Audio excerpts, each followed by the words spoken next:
আপনি যদি অনেক বেশি ঋণগ্রস্ত হয়ে থাকেন, ঋণ পরিশোধ করার কোনো রাস্তা খুঁজে পাচ্ছেন না, আপনার ঘরের মানুষ যে ইনকাম করছে, এভাবে ইনকাম করলে জীবনে কোনোদিন আপনি কখনো আপনার সে ঋণকে পরিশোধ করতে পারবেন না, এমনটাই যদি হয়ে থাকে, তাহলে রাতের বেলায় আপনার ঘরের লাইটটা অফ করে অন্ধকারের মধ্যে আজকের এই ছোট্ট দোয়াটি 40 বার পাঠ করবেন। নবীজি বলেছেন এই দোয়াটি পাঠ করার পর আল্লাহ পাক রব্বুল আলামিন আপনার সেই পাহাড় পরিমাণ ঋণকে পরিশোধ করার রাস্তা বের করে দিবেন।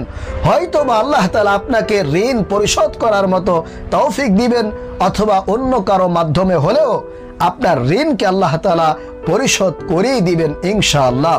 ফজরের 2 রাকাত সুন্নত নামাজ আদায় করে এরপরে আপনার রুমের মধ্যে যে লাইট আছে সেই লাইটটা আপনি অফ করে দিবেন। সর্বপ্রথম আপনি 40 বার এই দোয়ায়ে ইউনুস আপনি পাঠ করবেন, লা ইলাহা ইল্লা আনতা সুবহানাকা ইন্নী কুনতু মিনাজ জালিমিন।